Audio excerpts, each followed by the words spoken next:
ನೀವ್ಯಾಕೆ ಬಂದ್ರಿ ಇಲ್ಲಿಗೆ? ನಿಮ್ಮ ಸಂಬಂಧ ಬೇಡ ಅಂತ ಹೇಳಿದ್ವಲ್ಲ. ನೋಡಿ ಮಾಧವ ಅವರೇ, ನಿಮ್ಮ ಬಗ್ಗೆ ನಮಗೆ ಈಗಲೂ ಗೌರವ ಇದೆ. ಆದರೆ ಆ ಗೌರವನ ನೀವು ಉಳಿಸ್ಕೊಳ್ಳಿಲ್ಲ. ನಿಮ್ಮ ಮನೆಯವರು ಅವತ್ತು ಮಾತಾಡಿದ ಮಾತುಗಳನ್ನು ನೆನೆಸ್ಕೊಂಡ್ರೆ ಈಗಲೂ ನಮಗೆ ನಿಮ್ಮನ್ನು ಕತ್ತಿಡ್ದು ಆಚೆ ತಳ್ಳಬೇಕು ಅನಿಸುತ್ತೆ. ದಯವಿಟ್ಟು ಅದಕ್ಕೆ ಅವಕಾಶ ಕೊಡದೆ ನೀವೇ ಹೊರಟುಬಿಡಿ. ನಮ್ಮ ಬಗ್ಗೆ ನಿಮ್ಮ ಮನಸ್ಸಲ್ಲಿ ಎಷ್ಟು ಕೋಪ ಇದೆ ಅಂತ ನಮಗೆ ಗೊತ್ತು. ನಮ್ಮ ಕಡೆಯಿಂದ ತಪ್ಪಾಗಿದೆ. ನಮ್ಮ ಮಕ್ಕಳು ಆ ರೀತಿ ಮಾತಾಡಬಾರ್ದಾಗಿತ್ತು. ನಾವು ಮಾಡಿದ ತಪ್ಪಿಗೆ ನಿಧಿ ಶಿಕ್ಷೆ ಅನುಭವಿಸೋದು ಯಾವ ನ್ಯಾಯ ಹೇಳಿ? ನ್ಯಾಯ ಅನ್ಯಾಯದ ಬಗ್ಗೆ ನೀವು ಮಾತಾಡಬೇಡಿ. ಅವಳು ನಿಮ್ಮ ಮನೆ ಮಗಳು ಅಂದಮೇಲೆ ನಿಮ್ಮ ಮನೆಯವ್ರು ಮಾಡೋ ತಪ್ಪಿಗೆ ಅವಳು ಶಿಕ್ಷೆ ಅನುಭವಿಸ್ಲೇಬೇಕು. ದಯವಿಟ್ಟು ಹಾಗೆಲ್ಲ ಮಾತಾಡಬೇಡಿ. ಒಂದು ಮನೆ ಅಂದಮೇಲೆ ಎಲ್ಲರೂ ಒಂದೇ ಥರ ಇರೋದಿಲ್ಲ. ಕೆಲವರು ಎಂಥ ಸಂದರ್ಭ ಬಂದರೂ ತಾಳ್ಮೆಯಿಂದಿರ್ತಾರೆ. ಇನ್ನು ಕೆಲವರು ಕೋಪದಿಂದ ಏನೇನೋ ಮಾತಾಡ್ಬಿಡ್ತಾರೆ. ನಮ್ಮ ಮಕ್ಕಳು ಕೋಪದಲ್ಲಿ ಮಾತಾಡಿರೋ ಮಾತುಗಳಿಗೆ ನಾನು ತುಳಸಿಯವರು ನಿಮ್ಮ ಹತ್ರ ಕ್ಷಮೆ ಕೇಳ್ತೀವಿ. ಹಾಗಂತ ನಮ್ಮ ಮನೆ ಮಗಳಿಗೆ ನೋವಾದರೆ ಅದನ್ನು ಸಹಿಸ್ಕೊಳ್ಳೋ ಶಕ್ತಿ ನನಗಿಲ್ಲ. ನಮಗೂ ಅಷ್ಟೇ. ಎಲ್ಲಾದರೂ ಯಾರಾದರೂ ಅವಮಾನ ಮಾಡಿದ್ರೆ ಆ ಕಡೆ ನಾವು ತಿರುಗಿ ಕೂಡ ನೋಡೋದಿಲ್ಲ. ನಿಮ್ಮ ಮನೇಲಿ ನಮ್ಗೆ ಅವಮಾನ ಆಗಿದೆ ಅಂಥ ಮನೇಲಿ ನಾವು ಹೆಣ್ಣು ತರಬೇಕಾ? ನೋಡಿ, ನಿಮಗೆ ಕೋಪ ಇರೋದು ನನ್ನ ಮೇಲೆ. ನೀವು ನನಗೇನೇ ಶಿಕ್ಷೆ ಕೊಟ್ಟರು ನಾನು ಸ್ವೀಕರಿಸ್ತೀನಿ. ದಯವಿಟ್ಟು ಆ ಕೋಪನ ನಮ್ಮ ನಿಧಿ ಜೀವನದ ಮೇಲೆ ತೋರಿಸ್ಬೇಡಿ. ನೋಡಿ, ನಿಧಿನೂ ನಿಮ್ಮ ಮಗನೂ ಒಬ್ರನ್ನೊಬ್ರು ತುಂಬ ಹಚ್ಕೊಂಡಿದ್ದಾರೆ. ನಮಗೆ ಮನಸ್ತಾಪ ಇದೆ ಅಂತ ಅವ್ರ ಮನಸ್ಸನ್ನ ನಾವು ಹೊಡಿಬಾರ್ದಲ್ವಾ? ನಿಮಗೆ ಕೈ ಮುಗಿದು ಕೇಳ್ಕೊತೀನಿ, ದಯವಿಟ್ಟು ಈ ಮದುವೆಗೆ ಒಪ್ಕೊಳ್ಳಿ. ನಮ್ಮ ನಿರ್ಧಾರ ಸರಿನೋ ತಪ್ಪೋ ಅನ್ನೋ ವಾದಕ್ಕೆ ನಾವೀಗ ಇಳಿತಾ ಇಲ್ಲ. ಆದರೆ ಒಂದು ಮಾತಂತೂ ನಿಜ, ನಿಧಿ ನಿಮ್ಮ ಮನೆಗೆ ಒಳ್ಳೆ ಸೊಸೆಯಾಗಿರ್ತಾಳೆ. ನಿಮ್ಮ ಹುಡುಗನ್ನ ತುಂಬ ಚೆನ್ನಾಗಿ ನೋಡ್ಕೊಳ್ತಾಳೆ. ಅದನ್ನಾದರೂ ಮನಸ್ಸಲ್ಲಿ ಇಟ್ಕೊಂಡು ಈ ಮದುವೆಗೆ ಒಪ್ಕೊಳ್ಳಿ. ನನ್ನಿಂದಾಗಿ ಈ ಮಗು ಜೀವನ ಹಾಳಾಯ್ತು ಅಂದರೆ ನಾನು ಬದುಕಿದ್ದು ಸತ್ತ ಹಾಗೆ. ಒಂದು ಹೆಣ್ಣಾಗಿ ನಾನು ತಗೊಂಡಿರೋ ಈ ನಿರ್ಧಾರ ಸರಿ ಅಂತ ನನಗೆ ಅನ್ನಿಸ್ತಾ ಇದೆ. ನಿಮ್ಮ ಮನಸ್ಸಿಗೆ ನಾನು ತಗೊಂಡಿರೋ ನಿರ್ಧಾರ ತಪ್ಪು ಅನಿಸಿದ್ರೆ ನಾನು ಈ ಶುಭ ಕಾರ್ಯದಿಂದ ತುಂಬ ದೂರನೇ ಇದ್ದುಬಿಡ್ತೀನಿ. ದಯವಿಟ್ಟು ನಮ್ಮ ಮಗಳ ಬಾಳಿನ ಬಗ್ಗೆ ಯೋಚನೆ ಮಾಡಿ ಈ ಮದುವೆಗೆ ಒಪ್ಕೊಳ್ಳಿ.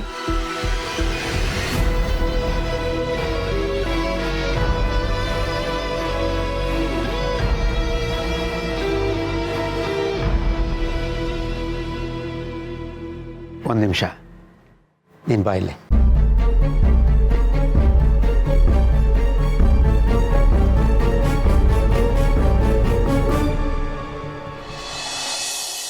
ನೀವು ಮಾತಾಡ್ತೀರಿ, ಕಾಫಿ ತರ್ತೀನಿ.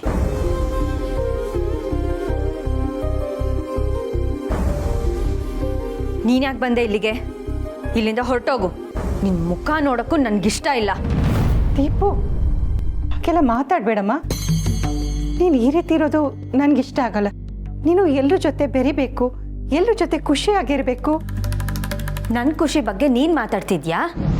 ನೀನು ಡ್ಯಾಡ್ ಇಬ್ರು ಸೇರಿ ನನ್ನ ದೂರ ಮಾಡ್ತಿದ್ದೀರಾ. ಎಷ್ಟು ದಿನ ಅವಳು ಯಾರೋ ಅಕ್ಕ ಇದ್ಲು, ಅವಳು ಎಲ್ಲೋ ಹೋಗಿದ್ದಾಳೆ, ಮತ್ತಿನ್ಯಾವತ್ತೂ ಬರಲ್ಲ ಅಂತ ನೆಮ್ಮದಿಯಾಗಿದ್ದೆ. ಈಗ ನೋಡಿದ್ರೆ ಡ್ಯಾಡ್ ಅವಳನ್ನ ಹುಡುಕ್ಸ್ತಿದಾರಂತೆ. ಇಲ್ಲಿ ನೀನು ಆ ಪೂರ್ಣಿ ಜೊತೆಲಿ ಪ್ರೀತಿಯಿಂದ ಇರ್ತೀಯ. ನಿಮ್ಗೆಲ್ಲ ನನ್ಗೆ ಯಾಕೆ ಬೇಕು ಹೇಳು? ದೀಪು, ಏನು ಹೇಳ್ದೆ ನೀನು? ನಿನ್ನ ಅಕ್ಕನ ನಿಮ್ಮ ಡ್ಯಾಡ್ ಹುಡುಕ್ತಿದ್ದೀನಿ ಅಂತ ಹೇಳಿದ್ರಾ? ಹೌದು, ಅದೇನೋ ಆಸ್ತಿಗೋಸ್ಕರ ಹುಡುಕ್ತಾರಂತೆ. ವಾಟ್ ಎವರ್, ಆಸ್ತಿಗೋಸ್ಕರನಾದ್ರೂ ಹುಡುಕ್ಲಿ, ಪ್ರೀತಿಗೋಸ್ಕರನಾದ್ರೂ ಹುಡುಕ್ಲಿ, ಆದರೆ ನಾನಂತೂ ಯಾರನ್ನೂ ಅಕ್ಕ ಅಂತ ಒಪ್ಕೊಳ್ಳಲ್ಲ. ನನ್ನ ಮಾತು ಕೇಳು ದೀಪು. ಯಾಕೆ ಕೇಳಬೇಕು? ನೀನು ನನ್ನ ಮಾತು ಕೇಳಿದ್ಯಾ? ನಾನು ನಿಂಗೆ ಎಷ್ಟು ಸಲ ಹೇಳಿದ್ದೀನಿ, ಆ ಪೂರ್ಣಿ ಜೊತೆಲಿ ಸಲಿಗೆಯಿಂದ ಇರೋದು ನನಗಿಷ್ಟ ಆಗಲ್ಲ ಅಂತ. ಆದರೆ ನೀನು ನನ್ನ ಮಾತನ್ನ ಲೆಕ್ಕಕ್ಕೂ ತಗೊಳ್ದೆ ಆ ಪೂರ್ಣಿ ಜೊತೆಲಿ ಸಲಿಗೆಯಿಂದನೇ ಇರ್ತೀಯಾ? ನಿಮಗೆಲ್ಲ ನಾನು ಬೇಕಾಗಿಲ್ಲ. ಆ ಬೀದಿ ಬಿಕಾರಿನೇ ಬೇಕಾಗಿದ್ದಾಳೆ. ದೀಪು, ಅವಳು ನಿನ್ನ ಅಕ್ಕ ಇದ್ದ ಹಾಗೆ, ಅವಳ ಬಗ್ಗೆ ಹಾಗೆಲ್ಲ ಮಾತಾಡಬೇಡ. ಮಾತಾಡ್ತೀನಿ. ಯಾವಳು ಬೀದಿಲ್ ಬಿದ್ದ ಬಿಕಾರಿನ, ಆ ಅನಾಥೆನ ನನ್ನ ಅಕ್ಕ ಅಂತ ಎಲ್ಲ ಹೇಳ್ಬೇಡ. ಅವಳು ಆಸ್ತಿ ಅಂತಸ್ತು ಇಲ್ಲದೆ ಇರೋಳು, ಈ ಮನೆಗೆ ತಕ್ಕ ಸೊಸೆನೂ ಅಲ್ಲ. ಅವಳು ಹೊಟ್ಟೆಲಿ ಒಂದು ಮಗು ಕೂಡ ಹುಟ್ಟಲ್ಲ. ಅಂತ ದಿಕ್ಕಿಲ್ದಿರೋ ಪರದೇಸಿ ನನ್ನ ಅಕ್ಕ ಹೇಗಾಗ್ತಾಳೆ?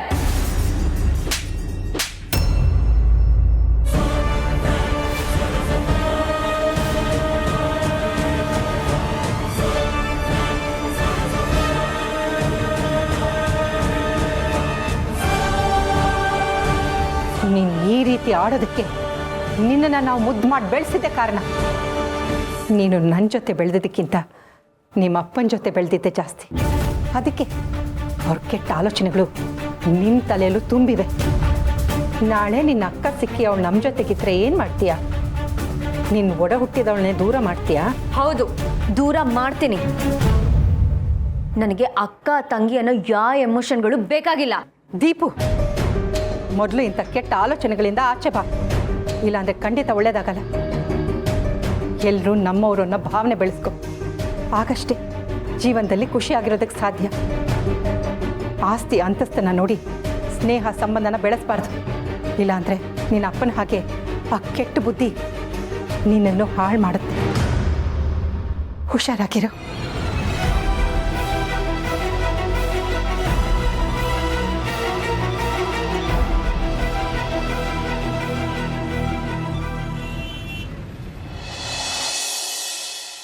ಅಲ್ಲ, ಆ ಶಾರ್ವರಿಯವರು ಅವ್ರನ್ನ ಮನೆಯಿಂದ ಆಚೆ ಕಳಿಸ್ತೀನಿ, ಮದುವೆಗೆ ಒಪ್ಕೊಳ್ಳಿ ಅಂತ ಹೇಳಿದ್ರು.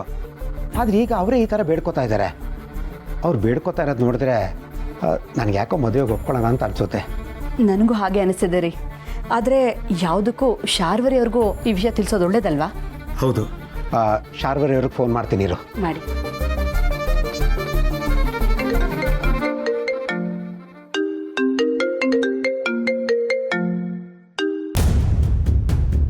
ಹಲೋ. ಶಾರ್ವರಿಯವರೇ, ನಾನು ಸಂಜಯ್ ತಂದೆ ಮಾತಾಡ್ತಾ ಇರೋದು. ಹಾಂ, ಹೇಳಿ. ಗೊತ್ತಾಯ್ತು. ನೀವು ತುಳಸಿ ಅವ್ರನ್ನ ಮನೇಲಿ ಇಲ್ಲದೆ ಇರೋದು ಮಾಡ್ತೀನಿ ಅಂತ ಹೇಳಿದ್ರಿ. ಆದರೆ ತುಳಸಿ ಮತ್ತು ಮಾಧವ ಈಗ ನಮ್ಮ ಮನೆಗೆ ಬಂದಿದ್ದಾರೆ. ಅವರು ಮದುವೆಗೆ ಒಪ್ಕೊಳ್ಳಿ ಅಂತ ಬೇಡ್ಕೋತಾ ಇದ್ದಾರೆ. ಅವ್ರು ಈ ಥರ ಬೇಡ್ಕೋತಾ ಇರೋದು ನೋಡಿದ್ರೆ ನಮಗೂ ಈ ಮದುವೆಗೆ ಒಪ್ಕೊಳ್ಳೋಣ ಅಂತ ಅನ್ನಿಸ್ತಾ ಇದೆ. ಓ, ಒಂದು ರೀತಿಲಿ ಒಳ್ಳೆ ಕೆಲಸನೇ ಮಾಡ್ತಿದ್ದಾರೆ. ಹಾಗಂದ ಮಾತ್ರಕ್ಕೆ ಅವ್ರನ್ನ ಮನೇಲಿರೋಕ್ಕೆ ಮಾತ್ರ ಬಿಡಬಾರ್ದು. ಏನು ಶಾರ್ವರಿಯವರೇ, ಇವ್ರ ಮಾತಿನ ಪ್ರಕಾರ ನಡ್ಕೊಳ್ಳೋದು ಅಥವಾ ನಿಮ್ಮ ಮನೇಲಿ ನಿಮ್ಮ ಮಾತು ನಡೆಯುತ್ತೋ? ಖಂಡಿತ ನಡೆಯುತ್ತೆ ಸರ್. ನೀವು ಮದುವೆಗೆ ಒಪ್ಕೊಳ್ಳಿ. ಅವ್ರನ್ನ ಮನೆಯಿಂದ ಆಚೆ ಇಡೋ ಜವಾಬ್ದಾರಿ ನಂದು. ನಾನು ಆ ಕೆಲಸನ ಮಾಡೇ ಮಾಡ್ತೀನಿ. ಸರಿ, ಹಾಗಿದ್ರೆ ನಾವು ಈ ಮದುವೆಗೆ ಒಪ್ಕೋತೀವಿ. Thank you sir. ಏನು ಹೇಳಿದ್ರು ಅವರು? ತುಳಸಿ ಅವರನ್ನು ಮನೆಯಿಂದ ಆಚೆ ಕಳಿಸೋ ಜವಾಬ್ದಾರಿ ನಂದು, ಈ ಮದುವೆಗೆ ಒಪ್ಕೊಳ್ಳಿ ಅಂತ ಹೇಳಿದ್ರು. ಶಾರ್ವರಿಯವರೇ ತುಳಸಿಯವ್ರನ್ನ ಮನೆಯಿಂದ ಆಚೆ ಕಳಿಸ್ತೀವಿ ಅಂದಮೇಲೆ ನಾವ್ಯಾಕೆ ತಲೆ ಕೆಡಿಸ್ಕೋಬೇಕು? ಇವರಿಗೆ ಮದುವೆಗೆ ಒಪ್ಪಿದ್ದೀವಿ ಅಂತ ಹೇಳಿಬಿಡೋಣ. ಅದು ಸರಿಯೇ. ಅವ್ರ ಮನೆ ವಿಷಯಕ್ಕೆ ನಾವ್ಯಾಕೆ ಕೆಟ್ಟವರಾಗಬೇಕು? ಈ ಮದುವೆಗೆ ಒಪ್ಕೊಂಡಿದ್ದೀವಿ ಅಂತ ಹೇಳೋಣ, ನಡಿ. ಮಾಡೋದೆಲ್ಲ ಮಾಡಿ ಈಗ ಅವ್ರ ಹತ್ರ ಬೇಡ್ಕೊಳಕ್ಕೆ ಹೋಗಿದಾರಾ? ಅವ್ರ ಹತ್ರ ಬೇಡ್ಕೊಂಡು ಅವ್ರನ್ನ ಮದುವೆಗೆ ಒಪ್ಪಿಸಿ ಎಲ್ಲರ ದೃಷ್ಟಿಲೂ ಅವರು ಒಳ್ಳೆಯವರಾಗಬೇಕು ಅಂದ್ಕೊಂಡಿದ್ದಾರಾ? ಮಾಡಲಿ, ಅದೇನು ಮಾಡ್ತಾರೋ ಮಾಡಲಿ. ಒಟ್ಟಿನಲ್ಲಿ ನನ್ನ ಮಗಳು ಮದುವೆ ನಡಿಬೇಕು. ಅದ್ರ ಜೊತೆನೇ ಅವರು ಈ ಮನೆ ಬಿಟ್ಟು ತೊಲಗಬೇಕು. ಹಾಗ ನಾನು ಮಾಡೇ ಮಾಡ್ತೀನಿ.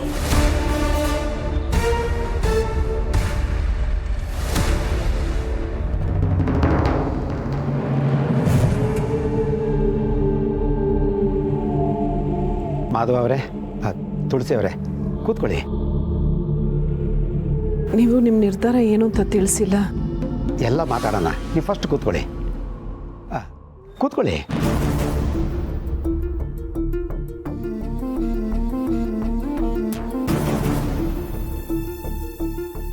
ನಾನು ನಮ್ಮ ಶ್ರೀಮತಿಯವರು ಒಂದು ನಿರ್ಧಾರಕ್ಕೆ ಬಂದಿದ್ದೀವಿ. ನೀವು ಇಷ್ಟೆಲ್ಲ ಕೇಳ್ಕೊತಿದ್ದೀರಾ ಅನ್ನೋ ಕಾರಣಕ್ಕೆ ನಾವು ಈ ಮದುವೆಗೆ ಒಪ್ಕೊಳ್ತಾ ಇದ್ದೀವಿ.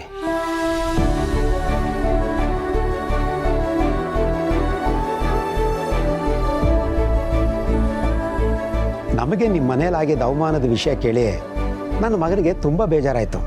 ಅವನು ನಿಧಿನ ಮದುವೆ ಆಗೋದೇ ಇಲ್ಲ ಅಂತ ಹೇಳ್ತಿದ್ದ. ಆದರೆ ಅವನ್ನ ನಾವು ಒಪ್ಪಿಸ್ತೀವಿ. ಅವನ ಮದುವೆಗೆ ಒಪ್ಕೋಬೇಕು ಅಂತ ಹೇಳಿದ್ರೆ ನಿಮ್ಮ ಮನೆ ಮಕ್ಕಳು ಮಾಡಿದ ತಪ್ಪು ಅಂತ ನಮ್ಮ ಹತ್ರ ಕ್ಷಮೆ ಕೇಳಬೇಕು. ಖಂಡಿತವಾಗಿ ಅವ್ರು ಮಾಡಿರೋ ತಪ್ಪು ಅವ್ರಿಗೆ ಅರಿವಾಗಿದೆ. ಅವ್ರ ಪರವಾಗಿ ನಾವಿಬ್ಬರು ನಿಮ್ಮನ್ನ ಕೈ ಮುಗಿದು ಕೇಳ್ಕೊತೀವಿ. ದೊಡ್ಡ ಮನಸ್ಸು ಮಾಡಿ ನಮ್ಮ ಮಕ್ಕಳನ್ನ ಕ್ಷಮಿಸ್ಬಿಡಿ.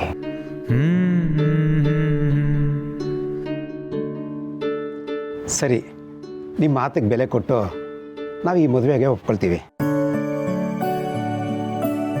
ಆದರೆ ಒಂದು ವಿಷಯ, ಮತ್ತೇನಾದರೂ ನಿಮ್ಮ ಮನೇಲಾಗಲಿ ಮದುವೆಲಾಗಲಿ ಏನಾದರೂ ನಮಗೆ ಅವಮಾನ ಆದರೆ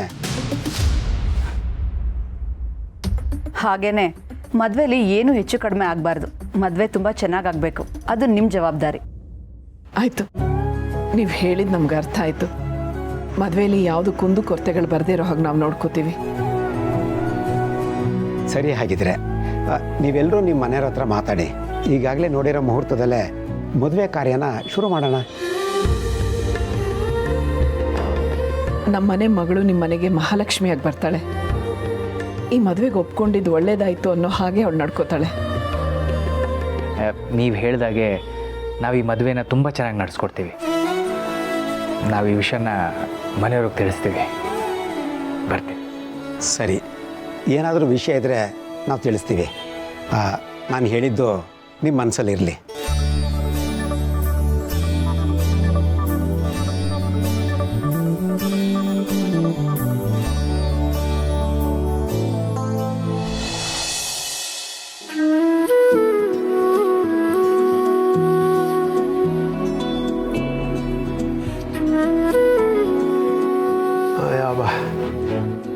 ಅಯ್ಯೋ,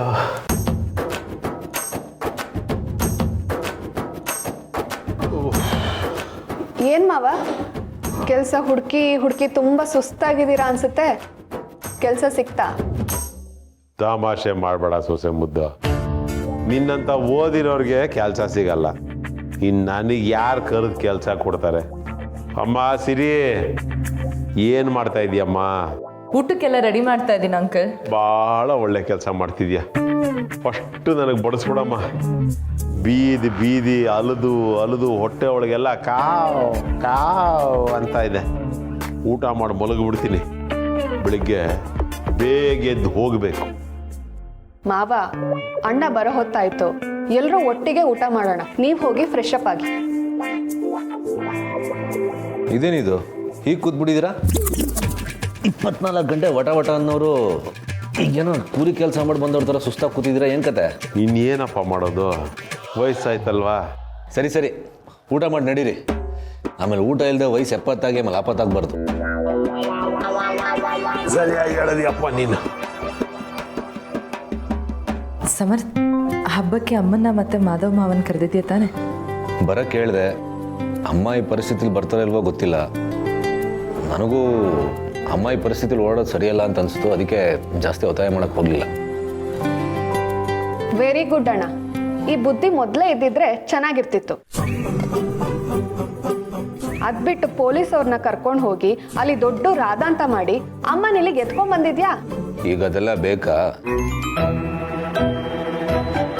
ನಾನಾಗ ಅದನ್ನೆಲ್ಲ ಮಾಡಿದ್ದು ಅಮ್ಮನ ಮೇಲಿನ ಪ್ರೀತಿಗೆ. ಈಗ ಈ ರೀತಿ ನಡ್ಕೋತಿರೋದು ಅಮ್ಮನ ಮೇಲಿನ ಕಾಳಜಿಗೆ. ಸಮರ್ಥ್, ನೀನು ಇಷ್ಟೆಲ್ಲ ಬದಲಾಗಿರೋದು ನಮಗೆಷ್ಟು ಖುಷಿ ಆಗ್ತಿದೆ ಗೊತ್ತಾ? ನಮಗಷ್ಟೇ ಅಲ್ಲ, ಅಮ್ಮಂಗೂ ತುಂಬ ಖುಷಿಯಾಗಿರುತ್ತೆ.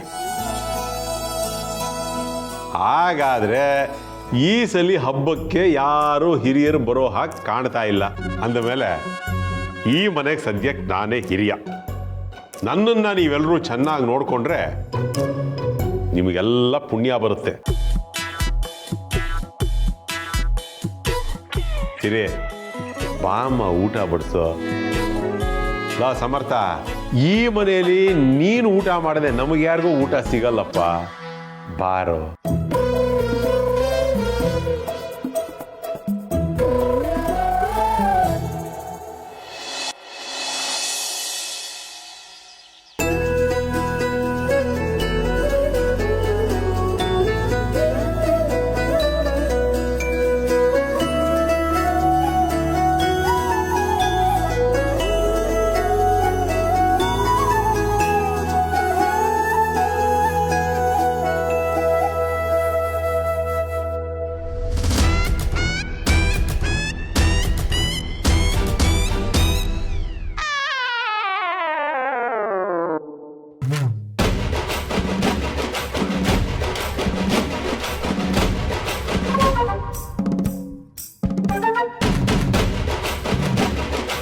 ಮಾವ ಏನಿದ್ ನಿಮ್ಮ ಅವತಾರ?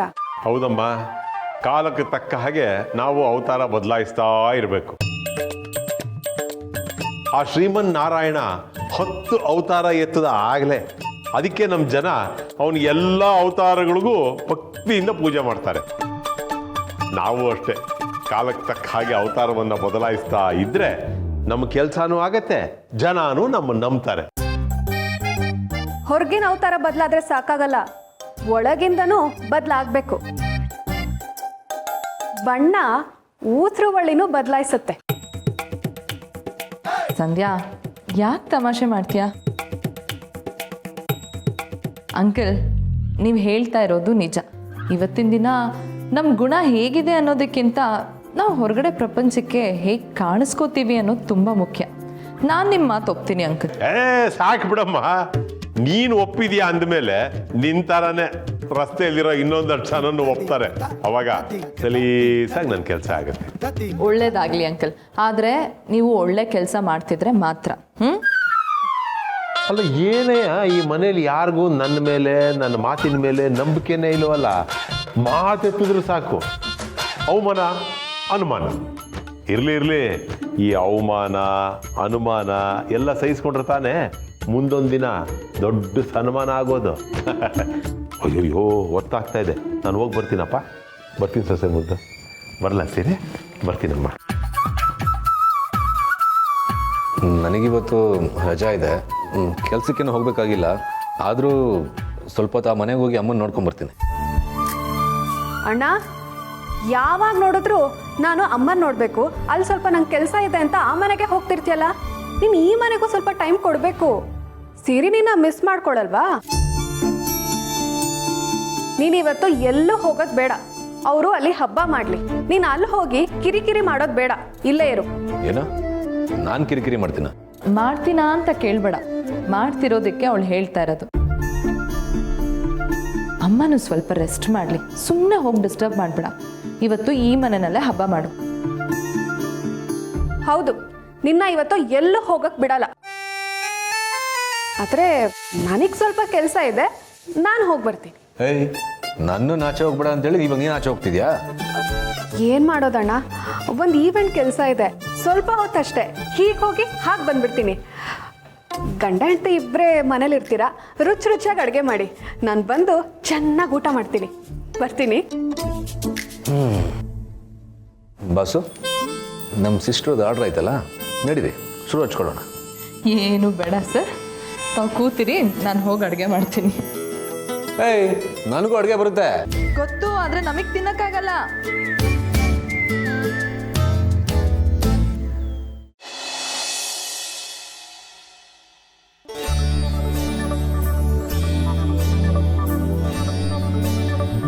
ಅತ್ತೆ, ನೀವು ಅಡುಗೆ ಮನೇಲಿ? ಇವತ್ತು ತುಳಸಿ ಮನೆ ಬಿಟ್ಟು ಹೋಗ್ತಿದಾರಲ್ಲ, ಅದಕ್ಕೆ ಏನಾದರೂ ಸ್ವೀಟ್ ಮಾಡಬೇಕು ಅನ್ಕೊಂಡೆ.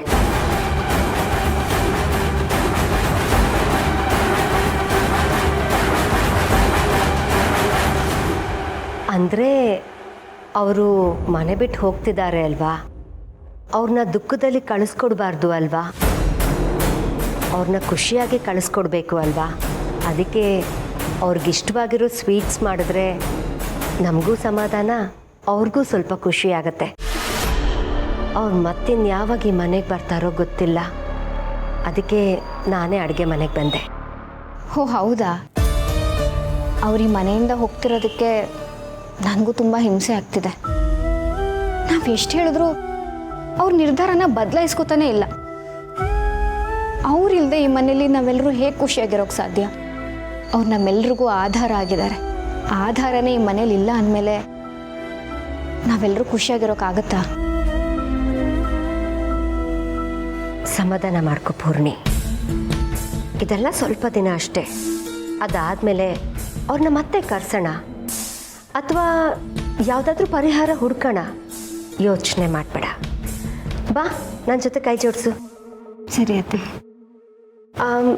ಸಕ್ಕರೆ ಬೇಡ ಅನ್ಸುತ್ತೆ. ಬೆಲ್ಲ ಎಲ್ಲಿದೆ ಪೂರ್ಣಿ? ಸ್ಟೋರ್ ರೂಮಲ್ಲಿದೆ, ತರ್ತೀನಿ.